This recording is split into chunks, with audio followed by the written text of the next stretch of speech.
Friends, എല്ലാവർക്കും good morning. അപ്പോൾ എല്ലാവർക്കും ഇന്നത്തെ ഒരു അടിപൊളി വിശേഷത്തിലേക്ക് തന്നെ സ്വാഗതം. അങ്ങനെ പ്രകാശനും മൂങ്ങയും കൂടെ സംസാരിച്ചുകൊണ്ടിരിക്കണേടാ, നീ എന്തൊക്കെ പറഞ്ഞാലും ഞങ്ങൾ ആരും വിശ്വസിക്കാൻ പോകുന്നില്ല. കാരണം നീ നന്നാവേണ്ട സമയത്ത് നന്നായില്ല. ഇപ്പം നന്നായിട്ട് എന്താടാ കാര്യം? അതിനേക്കാൾ പോയി ചാകുന്നതല്ലേ. നീ നന്നായിന്ന്, നീ മരിച്ച് നിൻ്റെ ആത്മാവ് വന്ന് പറഞ്ഞാൽ പോലും ഞങ്ങൾ വിശ്വസിക്കത്തില്ലടാ. കാരണം അത്രയ്ക്ക് ദ്രോഹമാണ് നീ ചെയ്തിട്ടുള്ളത്, അത്രയ്ക്ക് ദ്രോഹം. അമ്മേ, ഞാൻ നന്നായി അമ്മേ, എന്നെ എന്താരും മനസ്സിലാക്കാത്തത്? ഞാൻ എന്ത് തെറ്റാ അമ്മ ചെയ്തത് എന്നും. തെറ്റ് ചെയ്തതെന്നോ? നീ തെറ്റ് ചെയ്തിട്ടില്ല, നീ ഒരു തെറ്റും ചെയ്തിട്ടില്ലടാ എന്നും പ്രകാശനോട് ചോദിക്കുക. അമ്മ, ഞാൻ ഒറ്റയ്ക്കല്ലല്ലോ, അമ്മയല്ലേ എന്നെ പെൺമക്കളെ വെറുക്കാൻ പഠിപ്പിച്ചത്, അമ്മയല്ലേ എനിക്ക് ആ വഴി പറഞ്ഞു തന്നത്. അങ്ങനെയുള്ളപ്പോൾ എന്നെ മാത്രം എന്തിനാ അമ്മ പഴിക്കുന്നത്? അതേടാ, ഞാനും തെറ്റ് തന്നെയാണ് ചെയ്തത്. ആ തെറ്റൊക്കെ തിരുത്തി ഇപ്പോൾ നല്ല രീതിയിൽ ജീവിക്കാൻ വേണ്ടി ഞാൻ പ്രായശ്ചിത്തം തേടി നടക്കുക. ആ തെറ്റിനൊക്കെ എത്ര ക്ഷമ പറഞ്ഞാലും മതിയാകില്ല എന്ന് എനിക്കറിയാം. ഞാൻ ചത്ത് പുഴുവരിച്ചാലേ അതിനുള്ള ശിക്ഷ എനിക്ക് കിട്ടൂ. പക്ഷേ എന്നാലും നിന്നോട് മാറാൻ ഞാൻ പല പ്രാവശ്യം പറഞ്ഞു. നിനക്ക് ഞാൻ അതിനു വേണ്ടി പല അവസരവും തന്നു. എന്നിട്ടും നീ അതൊന്നും കേട്ടില്ല. കേൾക്കാതെ നീ നിൻ്റെ മോന് വേണ്ടി ഓരോന്ന് ചെയ്തു. പെൺമക്കൾ മരിച്ചു എന്ന് ജയിലിൽ കിടക്കുന്ന നിൻ്റെ മോനോട് പോയി പറഞ്ഞു കഴിഞ്ഞാൽ അവൻ സന്തോഷിക്കുമല്ലോ. അവൻ്റെ സന്തോഷം കാണാൻ വേണ്ടി നീ പലതും ചെയ്യുമെന്ന് എനിക്കറിയാം. ഇതല്ല, ഇതിനപ്പുറവും ചെയ്യും. അതുകൊണ്ട് നീ കൂടുതലൊന്നും പറയണ്ട പ്രകാശ, നിന്നെ ഞങ്ങൾക്ക് തീരെ വിശ്വാസമില്ല. പൊയ്ക്കോ, എൻ്റെ കൺമുൻപിൽ നിന്ന് പൊയ്ക്കോ. ഇത് കേട്ടതും പ്രകാശൻ്റെ കണ്ണിൽ നിന്നും കണ്ണുനീർ കുടുകൂടാ ഒഴുകാൻ തുടങ്ങി. ശരി, ആരും വരണ്ട. എന്നാൽ ഈ മകൻ ഏതെങ്കിലും ഒരു റോട്ടിൽ മരിച്ചു വീണ് കിടക്കുമ്പോൾ അമ്മയുടെ മരുമകളെയും അല്ല എൻ്റെ ഭാര്യയെയും എൻ്റെ പെൺമക്കളെയും കൂട്ടി വരണം എന്നെ കാണാൻ. എനിക്ക് വേണ്ടുന്ന കർമ്മങ്ങൾ ചെയ്യണം.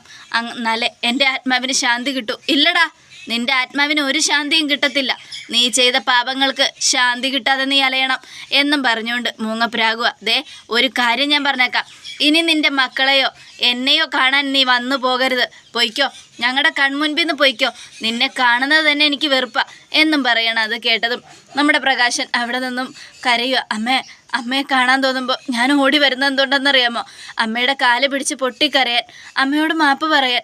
പക്ഷേ അപ്പോഴൊക്കെ അമ്മ എന്നെ ആട്ടിപ്പായിക്കുക, എന്നെ തള്ളി പറയുക. എന്തായാലും തൂക്കുകയറ് കൊടുക്കുമ്പോൾ പോലും അവസാന ആഗ്രഹം എന്താണെന്ന് ചോദിക്കും. ഞാൻ എൻ്റെ ആഗ്രഹങ്ങൾ പറഞ്ഞിട്ടും ഞാൻ മാറിയെന്ന് പറഞ്ഞിട്ടും ആരും എന്നെ വിശ്വസിക്കുന്നില്ല. സാരമില്ല എന്നും പറഞ്ഞുകൊണ്ട് പ്രകാശൻ ഞൊണ്ടി അങ്ങ് പോവുക. മൂങ്ങയാണെങ്കിൽ ദേഷ്യത്തോടെ അത് നോക്കിക്കൊണ്ട് നിൽക്കുക. ഈ സമയം പിന്നീട് കാണിക്കുന്ന റോഡിലൂടെ ഞൊണ്ടി വരുന്ന പ്രകാശനെ കണ്ട് ഒരു കാറ് നിർത്തുക. ആ കാറിൽ നിന്നും സരയു ഇറങ്ങി വരിക. സരയു ഇറങ്ങി വന്നത് നമ്മുടെ പ്രകാശൻ, മോളുടെ അച്ഛനെ മോള് പുറത്താക്കിയല്ലേ? ഓ, ഞാൻ കരുതി നിങ്ങളും രണ്ടുപേരും ഇപ്പോൾ കൂട്ടായി കാണുമെന്ന്. എന്തേ, അയാളെ കണ്ടില്ലേ? അത് കേട്ടതും ചീത്ത കൂട്ടുകളൊക്കെ ഞാൻ വിട്ടു. ഓ, അപ്പോൾ താൻ നല്ലവനായോ എന്നും നമ്മുടെ സരയുവിൻ്റെ ചോദ്യം. അത് കേട്ടതും നല്ലവനാവാൻ തന്നെ തീരുമാനിച്ചു. ചീത്ത കൂട്ടുകെട്ടുകളൊക്കെ അങ്ങ് വിട്ടിട്ട് സമാധാനത്തോടെ ജീവിക്കണമെന്ന് തോന്നി. ഇനിയുള്ള കാലമെങ്കിലും സമാധാനത്തോടെ ജീവിക്കാനാ കരുതുന്നത്. അത് കേട്ടതും ഇത്രയ്ക്ക് സത്യസന്ധനും ആത്മാർത്ഥനുമായോ? എന്തായാലും എൻ്റെ തന്തയെന്ന് പറയുന്ന ഒരുത്തനുണ്ടല്ലോ, അയാളുടെ സ്വഭാവം അല്ലതെനിക്ക്. പക്ഷേ എന്നാലും ഒരു കാര്യം ഞാൻ പറയാം, പെൺമക്കളെ സ്നേഹിക്കണം. എന്നാൽ താൻ പെൺമക്കളെ വെറുത്തു. ആ മകള് തന്നെ തൻ്റെ നാശത്തിന് കാരണമായി. അതുകൊണ്ട് അവളെ കൊന്നാലും ഇനി വലിയ അത്ഭുതമൊന്നുമില്ല. അത് കേട്ടതും ഇല്ല, ഞാൻ ഇനി എൻ്റെ മക്കളെ കൊല്ലുമൊന്നുമില്ല. തെറ്റുകൾ എന്താണെന്ന് മനസ്സിലാക്കി ഞാൻ ജീവിക്കാൻ തുടങ്ങിയിട്ടേ ഉള്ളൂ. ഈ ജീവിതത്തിനൊരു സുഖമുണ്ട് എന്നും പ്രകാശം പറയുക. അത് കേട്ടതും താനെന്താ പെണ്ണുങ്ങളെ മാത്രമേ ഇപ്പോൾ വിശ്വസിച്ച് തുടങ്ങുകയാണോ? അതെ, പെൺമക്കളെ നല്ലത്. ആണുങ്ങളെല്ലാം മോശക്കാരാ. പലരും ഞാൻ കണ്ടിട്ടുള്ള 99% പേരും മോശക്കാർ തന്നെയാണ്. പിന്നെ നിൻ്റെ കാര്യവും ഞാൻ പറയുക സരയോ, നിൻ്റെ ഭർത്താവുണ്ടല്ലോ മനോഹർ, അവനെ നീ സൂക്ഷിക്കണം. അവനെ നീ കണ്ണുടച്ച് വിശ്വസിക്കരുത്. അത് കേട്ടതും നമ്മുടെ സരയു എന്താ മനുവേട്ടന് എന്താ കുഴപ്പം എന്നും ദേഷ്യത്തോടെ ചോദിക്കുക. അവന് നീയുമായിട്ട് മാത്രമല്ല. നിന്നോട് അതെങ്ങനെയാ പറയുക? എനിക്കത് പറയാൻ തോന്നില്ല. എന്തെങ്കിലും കാര്യം പറയാനുണ്ടെങ്കിൽ ഒന്ന് പറഞ്ഞു തൊലയ്ക്ക് എന്നും സരയു. അത് കേട്ടതും അവൻ നിന്നെ പോലെ മറ്റു പല പെൺകുട്ടികളുമായിട്ടും അടുപ്പമുള്ളവനാ. അത് കേട്ടതും സരയു പ്രകാശൻ്റെ കഴുത്തിൽ കുത്തിപ്പിടിച്ചു. എൻ്റെ മനുവേട്ടനെ കുറിച്ച് എന്തെങ്കിലും ഇല്ലാ കഥകൾ പറഞ്ഞാലുണ്ടല്ലോ, തന്നെ ഞാൻ കൊല്ലും. തൻ്റെ അമ്മ വെറുതെ അല്ലടോ തൻ്റെ കാല് തല്ലി ഓടിച്ചത്. അതെനിക്ക് എൻ്റെ അമ്മ തന്ന ശിക്ഷയാ സരയു. എൻ്റെ കാല് അമ്മ തല്ലി ഓടിച്ചതുകൊണ്ട് ഞാൻ ഇപ്പം നന്നായി എല്ലാം മനസ്സിലാക്കി. ആ ഇല്ലായിരുന്നെങ്കിൽ പഴയ ദുഷ്ടനെ പോലെ തന്നെ ഞാൻ ഇങ്ങനെ നടന്നു തന്നെയായിരുന്നു. ഇങ്ങനെ ചില ശിക്ഷകളും അനുഭവങ്ങളും നമ്മുടെ ജീവിതത്തിൽ വരുമ്പോഴല്ലേ നമ്മൾ പലതും പഠിക്കുന്നത് എന്നും നമ്മുടെ പ്രകാശം പറയുന്നതായിട്ട് സരയു. എൻ്റെ മനുവേട്ടനെ കുറിച്ച് പക്ഷെ നിങ്ങളൊന്നും പറയരുത്. മനുവേട്ടനെ എന്നെ അമേരിക്കയ്ക്ക് കേട്ടതും പ്രകാശനൊന്ന് ചിരിച്ചു. ചിരിയോടുകൂടെ സരയുവിനൊന്ന് നോക്കി. ആ നോട്ടം ഒരു കളിയാക്കുന്ന രീതിയിലായിരുന്നു. താനെന്തിനാടോ ചിരിച്ചേ? മനോഹർ, അവൻ നിന്നെ അമേരിക്കയ്ക്ക് കൊണ്ടുപോകുന്നൊന്നും എനിക്ക് തോന്നുന്നില്ല സരയു. ദേ വെറുതെ കള്ളം പറയരുത്. എൻ്റെ മനുവേട്ടിനെ കുറിച്ച് ഇല്ലാ കഥകൾ പറയരുത്. പറയേണ്ടത് ഞാൻ പറഞ്ഞു.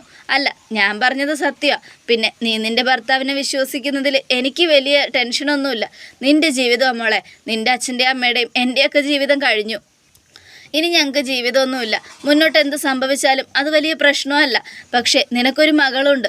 ആ കുഞ്ഞിനെയും കൊണ്ടുള്ള നിൻ്റെ ജീവിതം ഇനി മുന്നോട്ട് ഒരുപാട് കിടക്കുക. അതുകൊണ്ടാണ് പറയുന്നത്, ഇപ്പോഴെങ്കിലും അറിയേണ്ടതൊക്കെ അറിയും, വിശ്വസിക്കേണ്ടതൊക്കെ വിശ്വസിക്കും. ഭർത്താവിനെക്കുറിച്ച് തന്നെ ഒന്ന് അന്വേഷിക്കുക.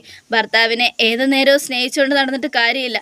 അവൻ എങ്ങോട്ട് പോകുന്നു, എന്തിനു പോകുന്നു, അവൻ പറയുന്നത് മുഴുവൻ സത്യമാണോ എന്നൊക്കെ അന്വേഷിച്ച് കഴിഞ്ഞാൽ അവസാനം നിനക്ക് എല്ലാത്തിനുള്ള മറുപടി കിട്ടും. പക്ഷെ ഒന്നും അന്വേഷിക്കാതെ ഭർത്താവിനെ കണ്ണുടച്ച് വിശ്വസിച്ച നാളെ ദുഃഖിക്കേണ്ടി വരും എന്നും പറയണം. അത് കേട്ടതും നമ്മുടെ സരയുനാകെ ടെൻഷനായി. വെറുതെ അല്ലടോ തനിക്ക് ഇങ്ങനെ ഒരു അനുഭവം. താൻ ഇനിയും പുഴുത്തു നാറും, അനുഭവിക്കും. സാരമില്ല സരയു, അതൊക്കെ ഞാൻ ചെയ്ത പാപങ്ങൾക്കുള്ള ശിക്ഷയാണെന്ന് ഞാൻ കരുതിക്കോളാം. പക്ഷേ നീ അനുഭവിക്കാൻ പോകുന്നത് ചെറുതായിട്ടൊന്നുമല്ല, ഒരുപാട് വലുതായിട്ടാണ്. നീയും കരയും, നടു റോട്ടിൽ കിടന്ന് കരയും. അതുകൊണ്ട് സൂക്ഷിച്ചോ എന്നും പറഞ്ഞുകൊണ്ട് പ്രകാശനങ്ങ് പോയി. ഈ സമയം സരയുവാണെങ്കിൽ ആകെ ദേഷ്യപ്പെട്ട് കാറിലോട്ട് അങ്ങ് കയറുക. എന്നാലും മനുവേട്ടൻ എങ്ങോട്ടാണ് പോയെന്ന് അറിയണമല്ലോ. വെറുതെ വിട്ടാൽ പറ്റില്ല. കണ്ടുപിടിക്കും, ഞാൻ കണ്ടുപിടിച്ചിരിക്കും എന്നും ആലോചിച്ചുകൊണ്ട് നമ്മുടെ സരയു കാറിൽ കയറി അങ്ങ് പോവുകയാണ്. നേരെ പോയത് ആ ഹോട്ടലിലേക്കാണ്. ഹോട്ടലിൽ ചെന്ന് റിസപ്ഷനോട്, അതേ മനോഹർ ഇവിടെ ഉണ്ടോ? അത് കേട്ടതും, ആ ഇവിടെ ഉണ്ട് മാഡം. എന്താ ഇവിടെ ഇന്ന് പരിപാടി? മീറ്റിംഗ് ആയിരിക്കും മാഡം. എനിക്ക് കാര്യമായിട്ടൊന്നും അറിയില്ല. ഏത് റൂമിലാണ് ഉള്ളത്? റൂം നമ്പർ 206 മാഡം വന്ന കാര്യം പറയണോ? വേണ്ട വേണ്ട. അല്ല, അന്ന് ഞാൻ നിങ്ങളോട് പറഞ്ഞില്ലേ ഞാൻ വന്ന കാര്യം മനുവേട്ടനോട് പറയരുതെന്ന്. പിന്നെ എന്തിനാ നിങ്ങളത് പറഞ്ഞത്? അയ്യോ, സത്യമായിട്ട് ഞാൻ പറഞ്ഞിട്ടില്ല മാഡം. ഇവിടെ വന്ന് റൂം എടുക്കുന്നവരോട് വിശ്വാസം, ബാക്കിയുള്ളവരോടൊന്നും വിശ്വാസമില്ല അല്ലേ? അതെ, നിങ്ങളെപ്പോലെ ഒരു സ്ത്രീയാണ് ഞാനും. അതുകൊണ്ട് കൂടുതലൊന്നും പറയണ്ട. മറ്റുള്ളവരെ സപ്പോർട്ട് ചെയ്താലേ എന്താ അനുഭവം എന്നറിയാലോ. ജോലി തന്നെ ഇല്ലാതാക്കും ഞാൻ എന്നും പറഞ്ഞുകൊണ്ട് സരയു നേരെ റൂം നമ്പർ 206 പോവുക. ഈ സമയം 206 മനോഹറും മറിയയും കൂടെ സംസാരിച്ചുകൊണ്ടിരിക്കുക. എന്താണെന്നറിയില്ല, നമ്മൾ തമ്മിൽ ചില സാമ്യമൊക്കെ തോന്നുന്നുണ്ട്. എനിക്ക് ഇത്രയും നാളായിട്ടും ഒരു പെൺകുട്ടികളെ കണ്ടും കല്യാണം കഴിക്കണമെന്ന് താല്പര്യമൊന്നും തോന്നിയിട്ടില്ല. അത് കേട്ടതും മറിയം, എനിക്കും അങ്ങനെ തന്നെയാണ്.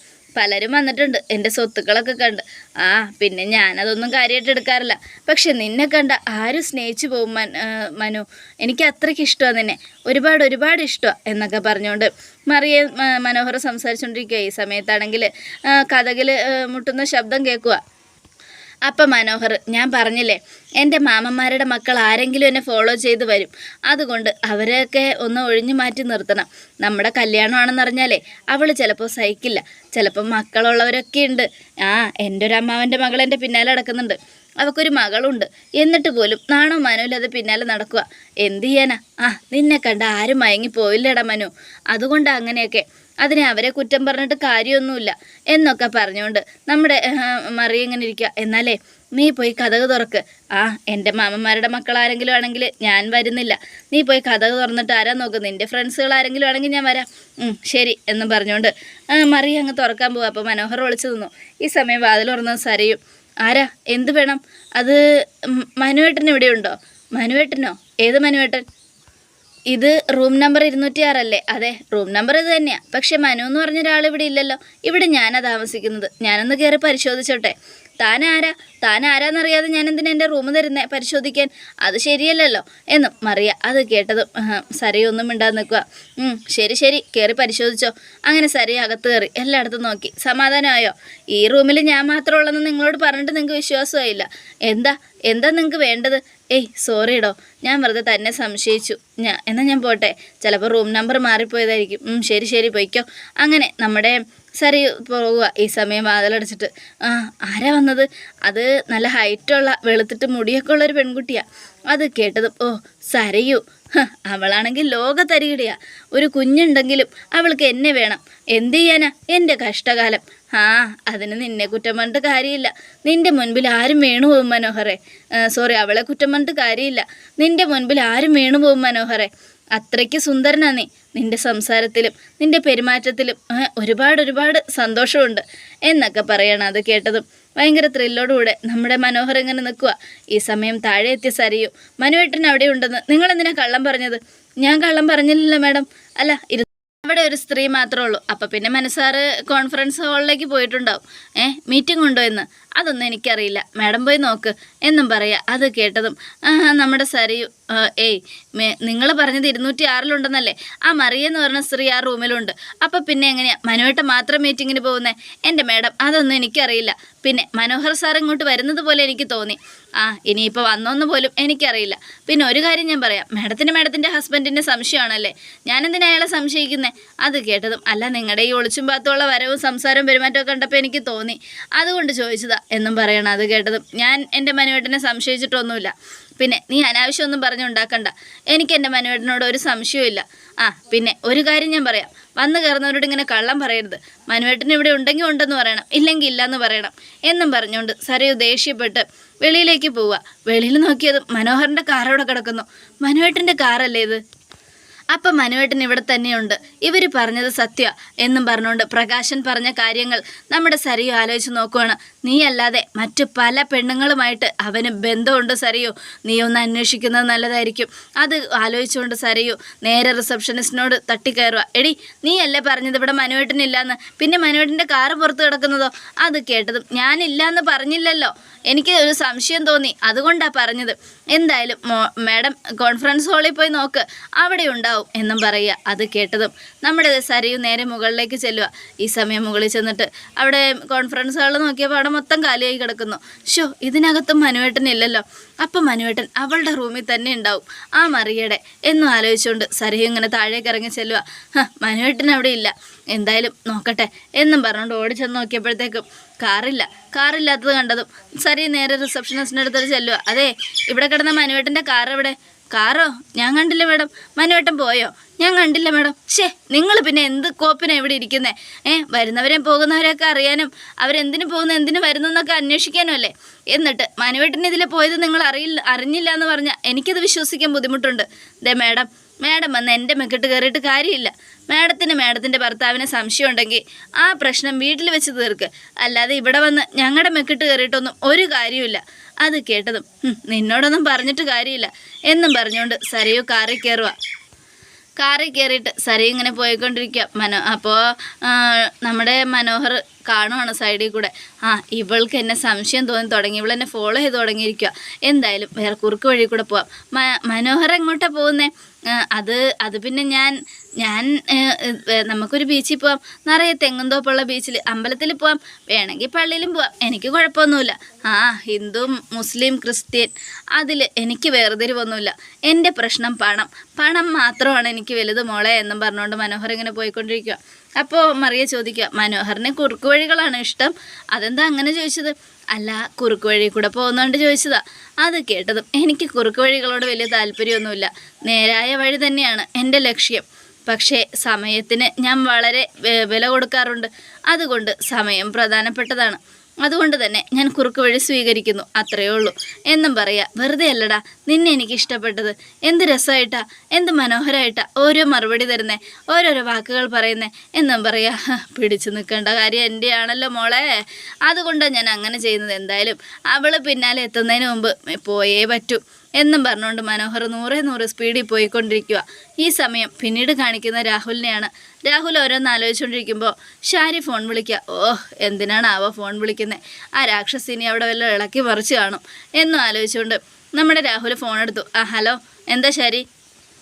നിങ്ങൾ എവിടെയാ മനുഷ്യ? ഞാൻ എവിടെയാണെങ്കിലും നിനക്കെന്താ, എനിക്ക് ജീവിക്കണ്ടേ? നിങ്ങളെന്താ ഇങ്ങോട്ട് വരാത്തത്? എന്നെ അവിടെ നിന്ന് ഇറക്കി വിട്ടതല്ലേ? അങ്ങനെയുള്ളപ്പോൾ ഞാൻ അങ്ങോട്ട് വന്നിട്ട് വീണ്ടും എന്നെ അവിടെ നിന്ന് ഇറക്കി വിടാനാണോ?